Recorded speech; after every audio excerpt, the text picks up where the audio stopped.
Perjuangan yang penuh cobaan umat Hindu Banyuwangi. Akhirnya dengan perjuangan yang luar biasa bisa dirikan Pura Agung Blambangan.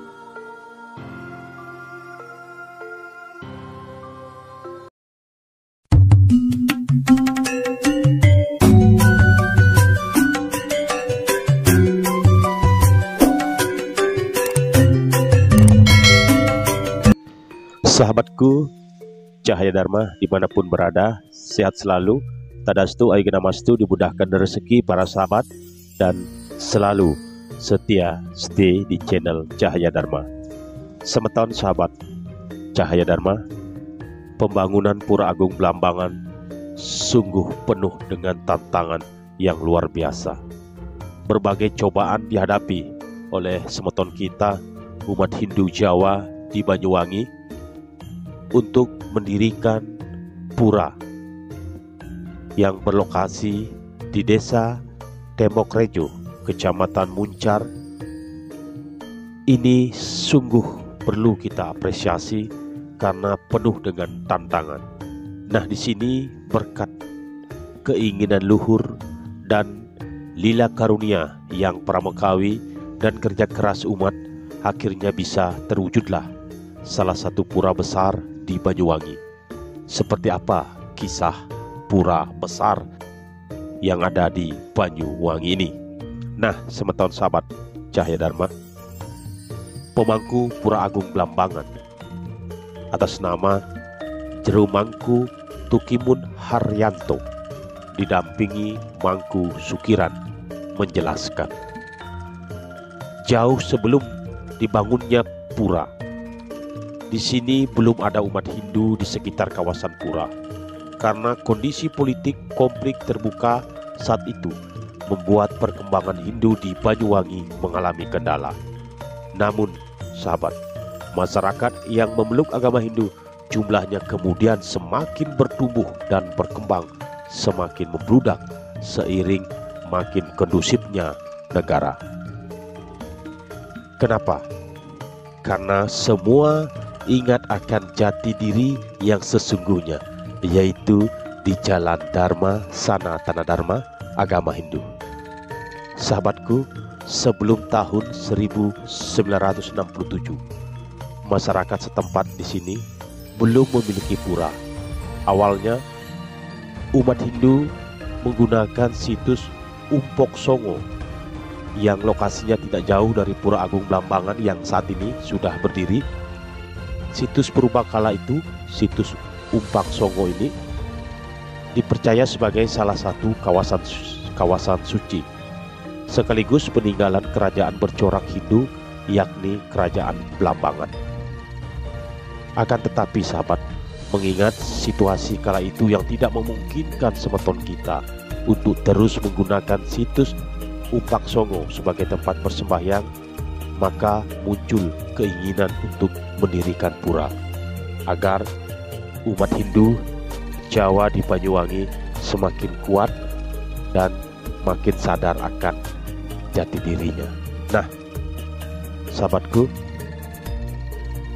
kemudian kepala desa meminta umat Hindu bikin pura kala itu. Lalu kepala desa waktu itu ngasih tanahnya, tapi dengan cara menukar untuk pembangunan pura. Tapi kepala desa minta tukarnya dengan tanah itu dengan sawah. Ini ujar langsung dari Jero Mangku Tukimun.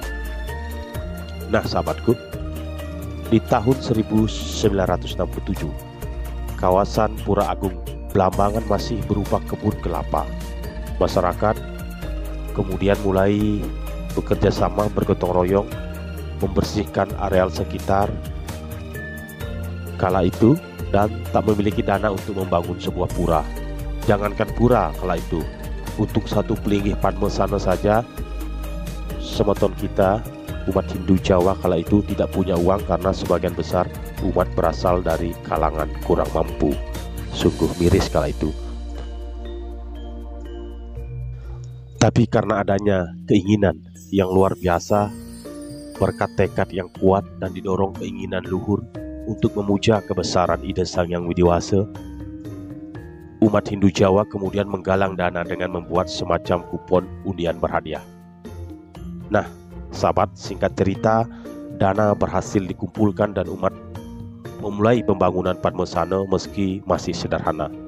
Ide Betara yang dimohon untuk distanakan di Padmasana ini adalah dari situs Umpok Songo.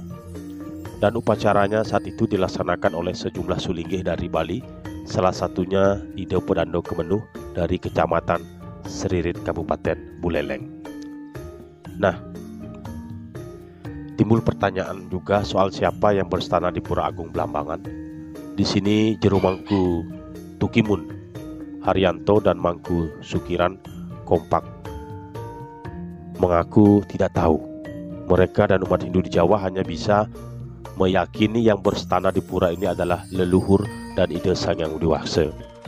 Meski pura ini disebut-sebut berkaitan erat dengan kerajaan Blambangan, tetapi Jero Mangku di sini tidak berani memastikannya. Bahkan walaupun banyak ditemukan situs yang menandakan bekas kerajaan, umat setempat juga tidak berani memastikan bahwa pura itu ada kaitan dengan kerajaan Blambangan. Nah, terkait sejarah pastinya, Jero Mangku mengatakan di sini kurang tahu karena silsilah sejarah di sini hilang. Kenapa hilang? Dihilangkan di zaman Soeharto. Malah di Bali yang lebih tahu. Di Bali masih ada catatannya. Kalau di sini sudah tidak ada. Ini ujar Jero Mangku Tukimun. Nah, sahabatku Cahya Dharma, di balik cerita pembangunan Pura Agung Blambangan ini juga terselip kisah keteguhan umat Hindu dalam menjalankan keyakinannya. Ketika kondisi negara belum stabil, segala lini kehidupan terdampak, termasuk dalam keagamaan. Cukup banyak intimidasi berbau sara yang terjadi kala itu, terutama ketika banyak yang mulai memeluk agama Hindu. Pertemuan keagamaan banyak dibubarkan oleh oknum-oknum manusia-manusia hipokrit, hingga para tokoh agama mendapat ancaman. Mau sembahyang saja juga harus meminta izin kepada aparat. Sungguh terlalu ya.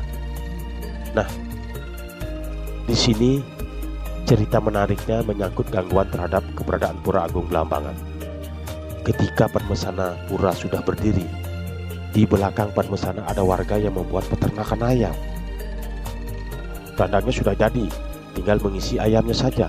Tentu ini sangat meresahkan umat. Namun akhirnya tak ada angin, tak ada hujan, kandang ayam itu tiba-tiba roboh. Kejadian ini pun hanya bisa diyakini sebagai bentuk peringatan bahwa kawasan pura harus dijaga kesuciannya. Inilah kehendak alam, kehendak Yang Widi. Sahabatku, saat ini Pura Agung Blambangan telah memiliki pelinggih dan bangunan pelengkap lainnya. Luasnya pun sudah makin bertambah. Fasilitas bagi pemedek ini tergolong sangat memadai.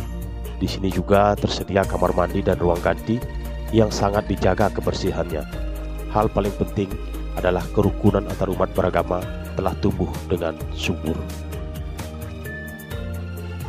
Semeton sahabatku Cahya Dharma yang budiman, perjuangan semeton kita umat Hindu Jawa sehingga bisa mendirikan Pura Agung Blambangan ini sungguh luar biasa, karena banyaknya gangguan secara nyata ya dari oknum-oknum hipokrit, manusia adharma, tapi berkat kegigihan dan tidak bisa diungkap dengan kata-kata, ada bantuan secara niskala.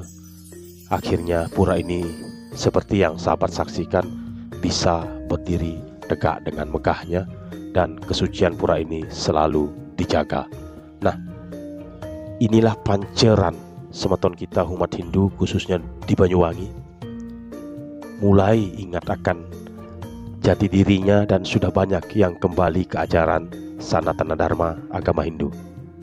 Jadi sahabatku Cahya Dharma yang beriman, dengan banyak kembalinya kesadaran umat manusia ke jalan Dharma akan makin memantapkan jalan kita juga, jalan sahabat di jalan Astika Brahma Sanatana Dharma. Semoga informasi ini bermanfaat bagi semeton dan selalu melaksanakan swadharma kita sebagai umat manusia, umat beragama, dan jangan lupa selalu eling teken leluhur, teken kawitan.